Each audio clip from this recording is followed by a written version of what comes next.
بسم اللہ الرحمن الرحیم۔ ایک دن نبی کریم صلی اللہ علیہ وسلم نے صحابہ کرام کے سامنے بنی اسرائیل کے حالات بیان فرمائے۔ آپ نے ایک عبادت گزار بندے کا ذکر فرمایا جن کا نام شمعون تھا، جو عبادت گزاری اور عطاعت میں ضرب المثل تھے۔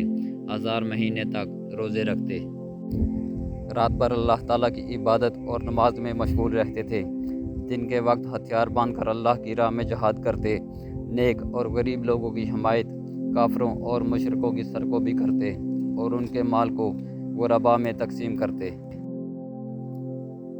جسمانی اور روحانی طاقت کا یہ عالم تھا کہ لوہے کی بھاری بھاری زنجیریں عورتوں کی چوڑیوں کی طرح ان کے ہاتھوں سے چومر ہو کر گر جاتی تھیں۔ کفار نے جب دیکھا کہ شمعون پر کوئی حربہ کارگر نہیں ہوتا تو انہوں نے آپ کی بیوی کو آپ کے ساتھ ملانے کی کوشش کی تاکہ حضرت شمعون کو اپنی حراست میں لیا جا سکے۔ چنانچہ چند فاسق لوگوں نے حضرت شمعون کی بیوی سے جا کر کہا کہ اگر تم اپنے خاوند کو رات کے وقت سوتے ہوئے مضبوط رسیوں سے باندھ دو اور پھر صبح کو ہمارے حوالے کر دو تو اس کے بدلے میں تمہیں بہت سا مال و دولت دیا جائے گا۔ آپ کی بیوی مال و زر کے لالچ میں آ گئی اور اپنے بہادر اور پکے دیندار خاوند کی کچھ بھی پرواہ نہ کرتے ہوئے رات کو مضبوط رسیوں سے باندھ دیا۔ صبح کو جب حضرت شمعون بیدار ہوئے تو انہوں نے اپنی بیوی سے پوچھا، مجھے کس نے باندھا ہے؟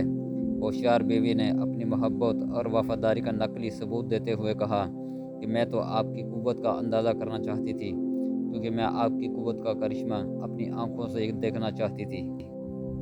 یہ سحر بیانی سن کر حضرت شمعون خاموش ہو گئے۔ آپ نے رسیاں کھول دیں اور بات رفع دفع ہو گئی۔ اس واقعہ کے بعد آپ کی بیوی اس طاق میں لگی رہی کہ جب موقع ملے آپ کا کام تمام کر دیا جائے۔ چنانچہ کچھ دنوں کے بعد بیوی نے دوبارہ موقع پا کر ایک رات جب آپ سو رہے تھے پھر لوہے کی زنجیروں میں جکڑ دیا، مگر اللہ کے اس نیک بندے پر لوہے کی زنجیروں کا کچھ اثر نہ ہوا اور بیدار ہوتے ہی ایک ہی جھٹکے میں تمام زنجیریں توڑ دیں اور زنجیر کی ایک ایک کڑی ٹوٹ کر الگ ہو گئی۔ حضرت شمعون نے دوبارہ بیوی سے پوچھا کہ یہ سب کیا تھا؟ چالاک بیوی نے پھر کہا کہ میں صرف آپ کی طاقت آزما رہی تھی کہ آپ پر لوہے کی زنجیروں کا اثر ہوتا ہے کہ نہیں۔ حضرت شمعون نے جواب میں راز ظاہر کر دیا اور کہا کہ دنیا بھر کی کوئی چیز مجھ پر اثر نہیں کر سکتی مگر میرے سر کے بال۔ آخرکار بیوی کے ہاتھ جب یہ وید آ گیا تو اس نے ایک رات حضرت شمعون کو بالوں سے باندھ دیا۔ صبح جب آپ کی آنکھ کھلی تو آپ نے کھولنے کی بہت کوشش کی مگر تمام کوشش رائے گاں گئی۔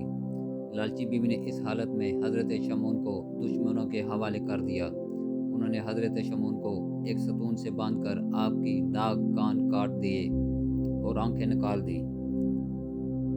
ان کی اس حرکت پر اللہ تعالیٰ نے ان کو زمین میں دھنسا دیا اور دھوکہ دینے والی بیوی پر قہر کی بجلی گری اور وہ خاک ہو گئی۔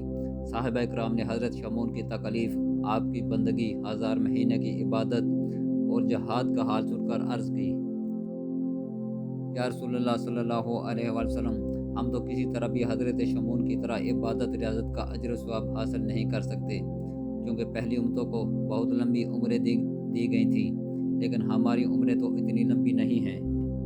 یہ سن کر نبی پاک صلی اللہ علیہ وسلم کے چہرہ انور پر رنج کے آثار نمودار ہوئے۔